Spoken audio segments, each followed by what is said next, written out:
प्यारे विद्यार्थियों, अज अं मैथ की शीट नंबर 7 8वीं क्लास की डिस्कस करांगे। तो सब तो पहला क्वेश्चन है साढ़े को हेठ दिते कि कथना विचों सही कथन की चोन करो। तो diagonals of the parallelogram are equal. तो पैरलोग्राम के डायगनल जोड़े आर इक्वल होंगे आ।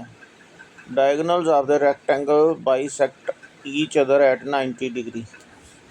तो रैक्टेंगल के जोड़े डायगनल्स होंगे बाईसैक्ट तो करते हैं पर वो राइट एंगल तो बाईसैक्ट नहीं करते। तो जोड़े वो पैरलोग्राम होंगे पैरलोग्राम के डायगनल जोड़े वो इक्वल नहीं होंगे।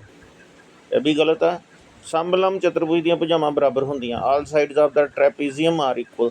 तो ट्रैपीजियम दियां कोई भी साइड आपस के विच बराबर नहीं होंदी। तो सम चतुर्भुज के भी कर्ण एक दूजे ते लंब होंदे हन। तो this is the right answer. तो diagonals of the rhombus are perpendicular to each other. तो रोमबस के डायगनल जोड़े एक दूजे ते परपेंडिकुलर होंदे हन। तो नाल बाईसैक्ट भी करते हैं तो परपेंडिकुलर भी होंदे हन। तो this is the right answer. तो फोर्थ ऑप्शन ये राइट होगी। तो नैक्सट है जी साढ़े को let us discuss the next sum. तो नैक्सट है साढ़े को if two equal parts of the diagonals of the parallelogram are 3x minus 2 and 7। तो parallelogram ਦੇ ਜਿਹੜੇ parts है two equal parts of the diagonals of the parallelogram are 3x minus 2 and 7। what is the value of x। ਜਿਵੇਂ ਕਿ ਸਾਨੂੰ ਪਤਾ ਹੈ ਕਿ ਡਾਇਗਨਲਸ ਜਿਹੜੇ ਹੁੰਦੇ ਆ ਪੈਰਲੋਗ੍ਰਾਮ ਦੇ ਬਾਈਸੈਕਟ ਕਰਦੇ ਆ। तो ਇਹਦੇ ਵਿੱਚ 3x minus 2 बराबर है 7 ਦੇ। तो 3x बराबर आ गया 9 के बराबर आएगा। तो x के बराबर आएगा 3 दे। तो this will be its answer. Value of x will be 3। तो नैक्सट है जी साढ़े को third sum. Angles of the quadrilateral are shown in figure. Find the value of a। तो क्वाड्रिलेटरल के जोड़े एंगल सानू गिवन है। This is the quadrilateral and angles of the quadrilateral are given. So we know that the sum of the all the angles of the quadrilateral is 360 degree. तो ये property लगा के अहीं value ए दी find कर सकते हैं। तो प्रॉपर्टी की है साढ़े कोल कि सारे जिन्हें भी एंगल्स है इन्हों का सम कितना होंदा है 360 डिग्री। तो इस तरह ही ऐड कर लें 3a + 2a 5a + 4a 9a + a 10a आएगा 10a। तो 10 10 + 1 11 11 + 2 13 13 चो 3 माइनस करांगे तो साढ़े को आ जाएगा 10 = 360। तो 10a बराबर आएगा 53 350 के बराबर आएगा। तो ए की वैल्यू कितनी आ जाएगी साढ़े को 35। तो ए की वैल्यू कितनी होएगी 35। तो इस तरह ही ए की वैल्यू साढ़े को कितनी आ जाएगी 35 के बराबर आएगा ए। तो वैल्यू ऑफ ए इज़ 35। तो इसका आंसर कितना होएगा साढ़े को 35। 35 अहीं चैक कर लें ऑप्शन दे विच। ऑप्शन दे विच 35 जोड़ा है फर्स्ट ऑप्शन है जी साढ़े को 35 आंसर होएगा। चतुर्भुज के कोण 4:5:10:11 है। तो कोणा की रेशो दी गई है। तो एंगल्स ऑफ द क्वाड्रिलेटरल तो अनुपात दिते दा सानू। तो फाइंड द 4 एंगल्स। तो अं 4 एंगल्स फाइंड करांगे। तो इसका एक शार्टकट ट्रिक है साढ़े को 4 एंगल्स किस तरह फाइंड कर सकते हैं। क्योंकि पहला एंगल अं साढ़े को रेशो कितनी है 4 है। तो इसकी टोटल रेशो है साढ़े को 4 + 5 9 + 10 19 + 11। तो 30 आएगा। 30 नूं अहीं क्योंकि सारे एंगल्स का सम साढ़े कोल कितना होंदा 360। तो 0 से 0 कट हो जाएगी। तो 12 आएगा। तो 12 4 या 48। तो 48 हम ऑप्शन में देखेंगे कहाँ पे है। तो पहले वाली ऑप्शन में 48 आ रहा है। तो इट मीन्स कि 48 60 120 एंड 32 वाली सेकंड ऑप्शन इसकी सही होगी।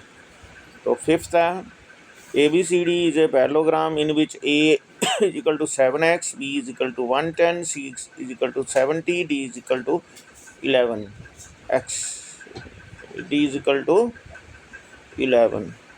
Then find the value of x. तो समांतर चतुर्भुज है, पैरेललोग्राम इन विच पैरेललोग्राम है तो A 7x है तो पैरेललोग्राम दे विच की हुंदा है कि ऑपोजिट जिहड़े पैरेललोग्राम दे जिहड़े ऑपोजिट एंगल्स आ वो की हुंदे आ बराबर। पैरेललोग्राम दे ऑपोजिट एंगल की हुंदे आ बराबर। तो ABCD 7x is equal to 70, 7x किहदे बराबर आएगा 70 दे, क्योंकि A ते C आपस दे विच बराबर होणगे। तो A ते C आपस विच बराबर होणगे तो 7x किहदे बराबर आ जाएगा 70 दे, क्योंकि A साढ़े को 7x है तो C साढ़े को 70 है।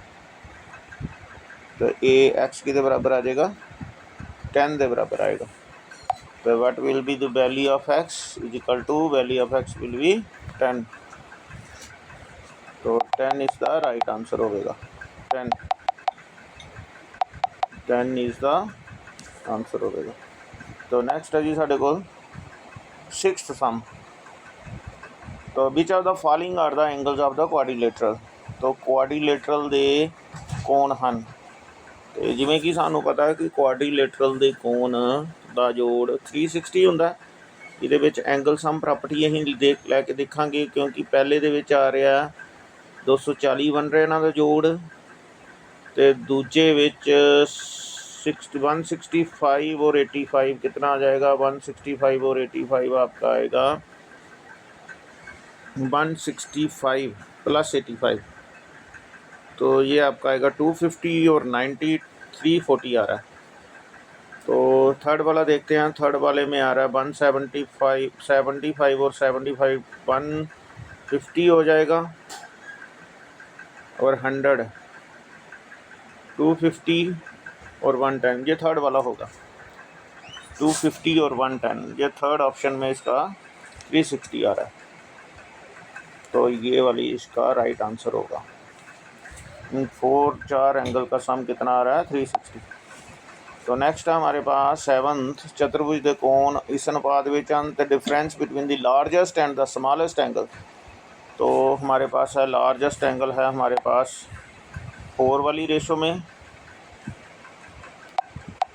लार्जेस्ट एंगल ये वाला है और स्मॉलेस्ट एंगल ये वाला। तो दोनों का डिफरेंस दे रखा है, दोनों का डिफरेंस कितना है हमारे पास। तो दोनों का डिफरेंस चतुर्भुज के कोण ਹਨ सब तो बड़े ਅਤੇ छोटे अंतर लभो। तो इसका डिफरेंस आ रहा है दोनों का 4 में से 1 माइनस करेंगे तो 3 आ जाएगा 3 अपॉन, तो टोटल इनका सम जो है वो रेशो का सम हम नीचे डिवाइड में लिखेंगे। 4 और 3 7, 7 प्लस 2 9 और 1 10, तो इनटू कितना आ जाएगा 360। हमें पता है कि एंगल सभी एंगल्स का सम कितना होता है 360, तो ये काट के आ जाएगा 108। जब हम 36 को 3 से मल्टीप्लाई करेंगे तो 108 आएगा, तो सेकंड ऑप्शन इसकी राइट होगी। तो नेक्स्ट है समांतर चतुर्भुज के दो लागवें कोण 4x 4y प्लस 100। तो y का मुल पता करो। तो ये है 4y और 100 है लागवें कोण समांतर चतुर्भुज के। तो सानू पता है कि लागवें कोणा जिहड़े लागवें कोण होंदे आ उन्हां दा सम कितना होंदा आर सप्लीमेंटरी। तो लागवें कोण जिहड़े होंदे आ adjacent angles are supplementary, parallel adjacent angle of the parallelogram are supplementary. तो इट मीन्स इनका सम कितना होगा 180। तो 4y बराबर आ जाएगा 80 के, तो y बराबर आएगा हमारे पास 20 के। तो ये सेकंड ऑप्शन होगी इसकी। नेक्स्ट है 9th। In the given figure quadrilateral x and y, x और y की वैल्यू हमने फाइंड करनी है। तो this is very simple sum. x और y कैसे फाइंड कर सकते हैं, क्योंकि as we know that the diagonals of the parallelogram bisect each other. तो ये वाला डायगोनल है, जैसे 3y + 2 बराबर आएगा 11 के, तो 3y हमारे पास आ जाएगा 9 के बराबर और y होगा 3 के बराबर। तो इसी तरह हम देखेंगे 2x - 1 किसके बराबर आ जाएगा 9 के, तो 2x बराबर आ जाएगा 10 के और x की वैल्यू कितनी होगी 5। इसका आंसर कितना होगा 5 और 9। x की वैल्यू 5 आएगी, y की वैल्यू 3 आएगी। x की वैल्यू 5 और y की वैल्यू 3। x की वैल्यू हमारे पास है 5 और y की वैल्यू है 3। तो इसका थर्ड ऑप्शन इसका फर्स्ट ऑप्शन इसकी सही होगी। तो फर्स्ट ऑप्शन इसका राइट आंसर होगा। तो फर्स्ट ऑप्शन इज राइट। तो नेक्स्ट है, Manpreet has book having 5 pages and 2/3 of the book finds that there is 100 pages to be read, and he read 2/3 of the book and finds that the 100 pages are to be read। तो 5 pages है, तो उसने 2/3 book का पढ़ लिया, read कर लिया, तो उसको पता चलता है कि 100 पेजेस अभी भी पढ़े जाने हैं। तो ये आपकी इक्वेशन बनेगी। तो इक्वेशन कैसे बनेगी, तो ये वाला इसका राइट आंसर होगा। सपोज भी Manpreet book have the 5 pages, तो बुक के, क्योंकि इसकी थर्ड ऑप्शन होगी, तो 5 पेजेज है, तो 2/3 ऑफ बाई कितना हो जाएगा, ये इसके बराबर आएगा 2/3। तो बाकी इन दोनों का डिफरेंस कितना होगा 100। तो ये वाला राइट आंसर होगा। नेक्स्ट है 11th, ਕਿਹੜੀ ਸਮਰ ਇੱਕ ਚੱਲ ਰੇਖੀ ਸਮੀਕਰਨ ਹੈ। तो इन्हां विचों ही देखने आ कि एक चल किन्हां दे विच है, किहड़ी समीकरण दे विच केवल एक ही चल है तो रेखी समीकरण। तो एक चल वाली समीकरण साडे कोल केवल फस्ट वाली समीकरण दे विच एक ही x वेरीएबल है, सैकंड दे विच भी x है पर 2x बराबर है। पहली दे विच एक चल वाली समीकरण है, तो दूसरी नहीं, ये वाला फर्स्ट वाला सम है 11th। तो इसमें पहले वाली ऑप्शन जो है वो राइट है, क्योंकि इसमें 2 चल है, तो इसमें फर्स्ट वाले में एक ही चल है, तो फर्स्ट वाला आंसर सही आंसर होगा। तो 12th है जी हमारे पास, ये संख्या x 9 तो 19 वड्डी है, जिन्नी 59 तो छोटी है। तो संख्या x तो 19 वड्डी है, मान लो संख्या एक संख्या x 9 तो 19 वड्डी है, x 9 तो वड्डी है, तो x - 9 आ जाएगा, x - 9, तो जिन्नी की 59 तो छोटी है, जिन्नी वो 59 तो छोटी है। तो 59 तो छोटी है, तो 59 जोड़ा पहला आ जाएगा, तो माइनस की आ जाएगा x। तो ये वाली ऑप्शन पहले वाला इसका राइट आंसर होगा। तो नेक्स्ट है जी 13th, people of A village planted total 102 tree along the village road. Some of the trees were fruit trees and some non-fruit trees. The number of the non-fruit trees was 2 more than the thrice the number of the fruit trees. इसमें क्या दे रखा है, तो total 102 trees है village में, तो number of non fruit trees were, तो suppose कर लो कि and non fruit trees, the number of the non fruit trees were 2 more than the thrice the number of the fruit trees। तो fruit trees को हम x मान लेंगे, तो फ्रूट ट्रीज अगर x के बराबर होंगे, some of the trees were fruity and thrice the number of the fruit trees, तो फ्रूट ट्रीज अगर हमारे पास है x है तो thrice the number of the fruit trees 3x हो जाएगा। तो non fruit trees were 2 more than the thrice the number of the fruit trees. तो नॉन फ्रूट ट्रीज कितने आ जाएंगे? Non fruit trees non fruit trees were 2 more then thrice the number of the fruit trees. तो thrice the number of the fruit trees, तो thrice the number of fruit trees हमने suppose कर लिया कि x जो है वो fruit trees है। तो thrice the number of the fruit trees 2 more then 2 के बराबर है, +2 आ जाएगा। And non fruit trees were 2 more then thrice the number of the fruit trees. तो प्लस फ्रूट ट्रीज हमारे पास x है, तो नॉन फ्रूट ट्रीज कितने आ जाएंगे? 3x + 2। तो दोनों का सम किसके बराबर आ जाएगा? ये हमें दे रखा है कि इसका सम जो है 3x + 2 + x, 3x + 2 + x किसके बराबर हो जाएगा? 102 के। तो 4x बराबर आ जाएगा 100 के, तो x कितना हो जाएगा? 25। तो फ्रूट ट्रीज कितने आ जाएंगे? 25।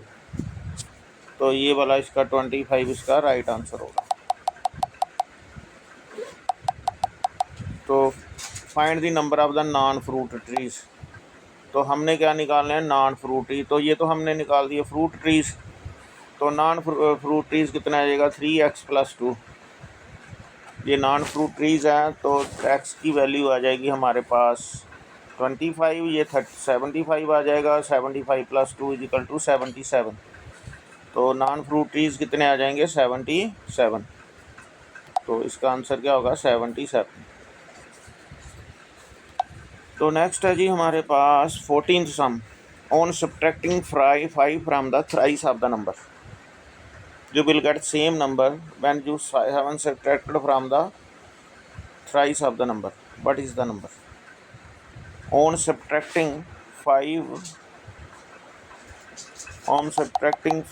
from thrice of a number, मान लो नंबर हमारे पास x, तो थ्राइस से कितने माइनस कर दिए? नहीं, twice. 5 from the twice of the number, 5 from the twice of the number 2x - 5 ਉਹ ਨੰਬਰ ਪ੍ਰਾਪਤ ਹੋਵੇਗੀ ਜੋ ਇਸ ਸੰਖਿਆ ਦੇ ਤਿਗੁਣੇ ਤੋਂ 7 ਘਟਾਉਣ ਤੇ। तो संख्या ਦੇ ਤਿਗੁਣੇ ਤੋਂ 7 ਘਟਾਉਣ ਤੇ प्राप्त ਹੁੰਦਾ है। तो ये दोनों क्या होंगे? सेम होंगे, क्योंकि एक संख्या के दुगने चों 5 घटा के जोड़ा नंबर सानू प्राप्त होता है, वही नंबर सानू नंबर के थ्राइस तो 7 घटा के प्राप्त होता है। तो x कितने बराबर आ जाएगा? 2 के बराबर होगा। Find the number.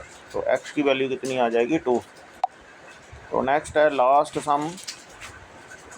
As the retail store cost of the plastic pot is 50 more than the cost of the broom, if the ratio pot to be cost of the 3 brooms,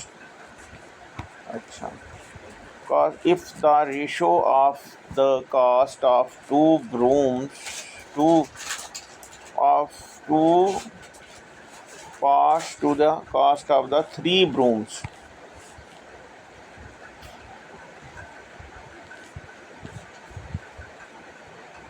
तो ये हमें दे रखा है 5:6। as at the retail store the cost of the plastic pot is 50 more than the cost of the broom। तो 50 at a retail store the cost of the plastic pot is 50 more than the cost of the broom if the ratio of the cost of 2 pots to the cost of the 3 brooms। तो इसको हम देखते हैं अभी ये वाला थोड़ा इसको ऐसे कर लेते हैं।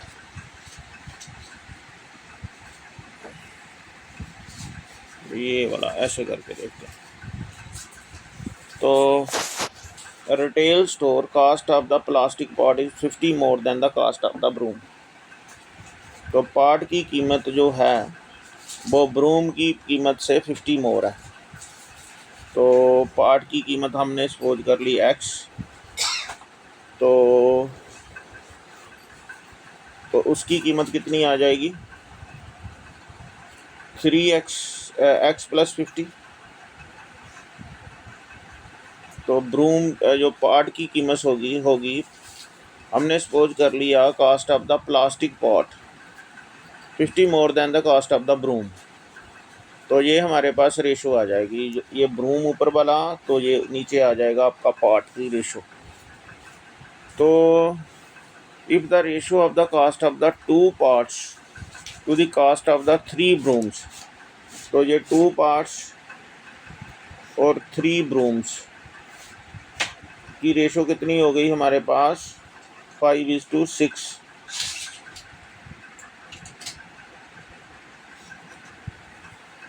कास्ट ऑफ द 3 ब्रूम्स, तो नीचे 3 ब्रूम्स, तो ऊपर आएगा आपका, क्योंकि ratio of the cost of the 2 parts, तो 2 पार्ट्स और 3 ब्रूम्स, तो ब्रूम जो है वो ऊपर है, 3 ब्रूम्स और 2 पार्ट्स, ऐसे कर लेते हैं इसको।